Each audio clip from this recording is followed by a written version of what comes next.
Hey, what's up, guys? Hi guys, This is Nicole. nice to see you guys again. I'm Adrian. Nice to see you again, guys.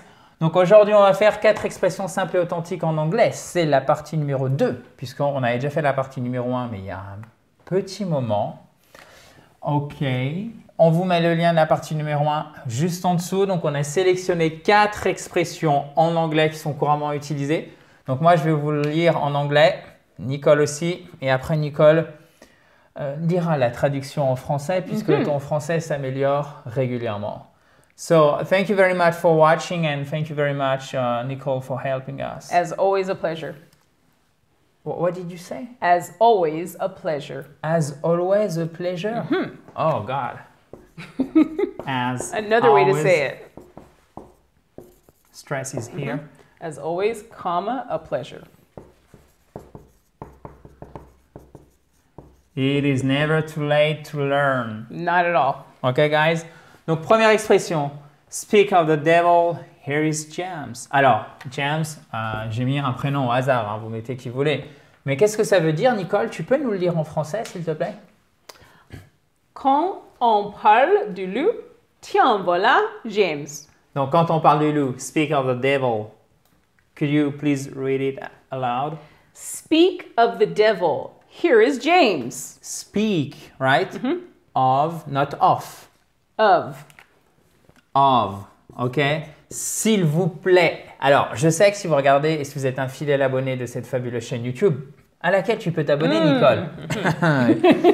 Juste ici, en bas à droite, le bouton rouge. Alors oui, je sais, vous connaissez, mais si ce n'est pas le cas, franchement, faites-le parce que vous avez une vidéo par jour, donc profitez-en. Hein. Après, je ne peux pas prendre à votre place, mais on fait le maximum pour vous donner tous les outils et tout ce qu'il faut. En tout cas, on essaye. Après, c'est à vous de dire si ça convient. Et si vous pouvez aussi récupérer votre kit complet pour vous mettre ou pour vous remettre à l'onglet. Tu as 37 pages illustrées et concrètes. Ça arrive directement dans votre boîte email. Vous cliquez sur le i en haut à droite, soit sous la vidéo, on vous l'a épinglé le lien pour le récupérer. Ok? Alors, donc oui, je te disais, si tu es une fidèle abonnée de cette chaîne YouTube, Nicole, souvent tu m'entends dire je radote, je sais. Ce n'est pas off, d'accord? Yes. Off, c'est quand il y a deux F. Et ça a un sens différent. Et d'ailleurs, c'est quasiment, enfin, c'est même toujours accroché à un verbe en fait.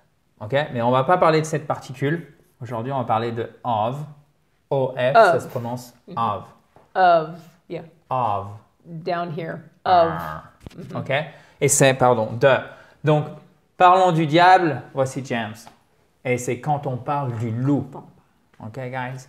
Bon, c'est assez transparent, assez facile. Vous avez retenu quand on parle du loup? Parler du loup? To speak of the devil. Oui, je me mets devant parce que je voulais que vous fassiez fonctionner votre mémoire et non pas vos yeux. Ensuite, la deuxième expression, s'il te plaît, Nicole. To feel under the weather. The wafer? Weather. Weather. Come again? Very slowly. Weather. Weather. Weather. Weather. Up here. Weather. Do you do like? Okay. Weather. Like the. Like Weather. that. Exactly. Okay? So that There. sound. Yeah. There. Weather. Alors en Weather. fait, on va en arrière et après on replonge vers l'avant et en plus il y a ce son vers la gorge. Donc pour nous francophones, c'est tout sauf intuitif. D'où le zoom. To feel under the weather. Perfect. Ok. Je ne me... sorry, I cannot read in French. Je ne me sens pas bien aujourd'hui. Say it again, please. Je ne me sens pas bien aujourd'hui. Ok. Donc là, vous entendez l'American accent de Nicole. Ok. Mais il n'y a aucun problème avec ça. On voulait le faire en vidéo pour vous montrer que toi, tu apprends le français. Et bien, quand vous prononcez l'anglais, c'est exactement la même chose. Mais il n'y a surtout pas de honte à avoir. C'est vraiment la preuve par l'exemple. Regardez, et vous n'êtes pas dit, oh mon Dieu, Nicole, mais qu'est-ce qu'elle est nulle! Ah, horrible! Ça ne vous est pas venu à l'idée, à moins d'avoir un souci. Mais franchement, on sait très bien que ce n'est pas le cas. Et vous n'avez pas eu honte du tout pour Nicole. Vous dites, oh ouais, franchement, c'est pas mal. Ok, j'ai compris. C'est pour ça que je le fais redire une seconde fois. Vous voyez? Eh bien, il faut que vous compreniez. Je sais que c'est pas facile quand on est acteur soi-même du fait de parler une langue étrangère, mais qu'en fait c'est exactement la même chose pour vous. Ça me semble aussi intéressant du coup de le voir à la caméra et que vous puissiez être un peu de l'autre côté du miroir. C'est important, je trouve, pour désensibiliser les choses et vous montrer que finalement, ce n'est pas du tout une catastrophe quand vous parlez anglais. Il faut vraiment oser. Vous allez faire des erreurs, vous faites des erreurs, c'est sûr, mais après, petit à petit, on monte la pente ensemble. OK. So, could you please read that sentence too? I'm feeling under the weather today. Today or today? Today. Ta-tam! Today. Ta-tam! Yes. Today. C'est une Today. diphtongue ici. C'est A. C'est pas today. Non, today. Today. Ta-tam! OK, guys? Exactement. I'm feeling under the weather today. Nice. OK, bon, on en a fait déjà la moitié. Vous voyez, ça avance bien. Continuez, restez bien concentrés, s'il vous plaît. OK? On va répéter en anglais, Nicole, the first one and the second one, please, for everyone to understand. Rehearse, Exactly. répéter. Donc, tu répètes, on va attendre qu'il prononce pendant quelques secondes et après, on va encore répéter, OK?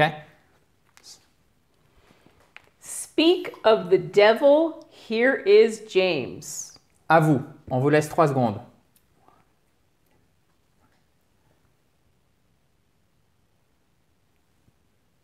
OK. Okay? Speak of the devil, here is James. OK. Then this one, please. I'm feeling under the weather today. Ta-tam! Today. Today. Today. OK. À vous. 1, 2, 3.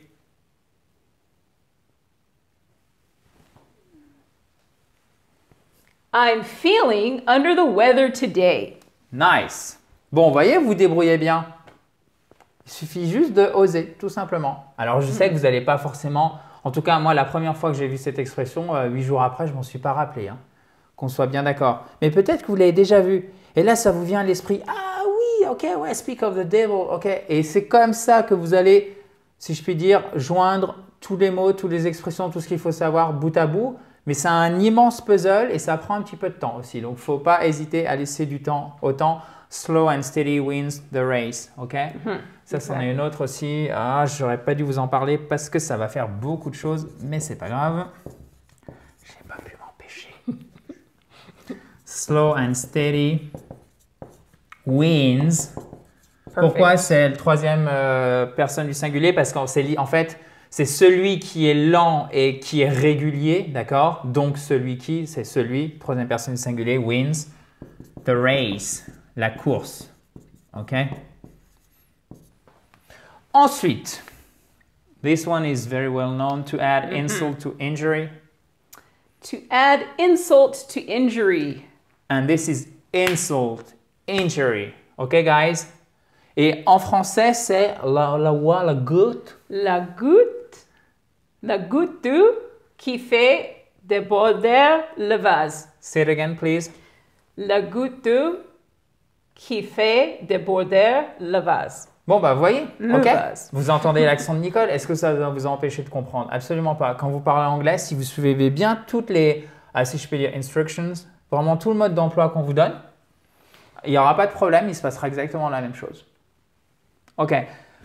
Donc, la goutte d'eau qui fait déborder le vase. L'insulte ajoutée à la blessure. C'est ce que ça signifie littéralement. Ajouter l'insulte à la blessure. Je le trouve très imagé et alors, pas forcément très sympa parce qu'il y a un côté négatif évidemment, mais je trouve me fait assez rire personnellement. Parce que là, on voit vraiment, c'est la cata absolue, quoi. Ajouter l'insulte à la blessure. OK? Et en plus, injury, c'est pas vraiment la blessure sentimentale, c'est plutôt la blessure physique. Oui. OK, guys? To add insult to injury. Là, vous avez de la chance parce qu'à chaque fois, c'est to add. Donc, et c'est pas add, mais add. Yes, to add. To add, c'est Add. short, OK? Short vowel, c'est une voyelle courte. To add insult to injury. Donc, première position pour le stress à chaque fois, OK? Il court, à court. Donc, c'est que des voyelles courtes et que des accents toniques sur la première syllabe, ce qui nous donne à vous de jouer 1, 2, 3. Encore une fois, il pensait qu'on allait les lâcher comme ça. 1, 2, Ah non, mais allez-y. Ah. Vous n'êtes peut-être pas dissipé, mais j'en vois quelques-uns. Non, il faut vraiment le faire. Enfin, c'est pour vous. Hein. 1, 2, 3. OK. Nicole? To add insult to injury. Perfect. And the last one, last but not least. For sure. OK? Le dernier, mais non des moindres. OK? Alors, avec une majuscule si vous commencez évidemment votre phrase. Last but not least, bla bla bla. Coûtez les yeux de la tête. No, say it again, please. Coûtez les yeux de la tête. You help me there. Yeah. Coûtez les yeux de la tête. To cost an arm and a leg. Oui. To cost an arm and a leg. OK. To cast an arm and a leg. OK? Donc là, c'est voyelle longue. Et là, c'est un O et là, c'est un A au niveau graphie, c'est-à-dire au niveau écriture. Graphie comme graphisme. Cependant, ça se prononce par le même son. Entre le A et le O et long. OK? Cast arm. Alors là, il y a le R qui vient déformer évidemment la prononciation de la voyelle. Mais il faut vraiment faire ce R guttural, c'est-à-dire avec la gorge. Ce qui nous donne Nicole with a perfect American accent. To cost an arm and a leg. And a leg. Okay. In French? Coûtez les yeux de la tête. Nice. Okay. Now it's up to you guys if you want to pronounce it correctly. On y va à 3. 1, 2, 3. Encore une fois. Okay. Nicole? To cost an arm and a leg. Perfect. Bon, vous êtes au point. À vous de les répéter maintenant. Vous pouvez revoir la vidéo autant de fois que vous le souhaitez.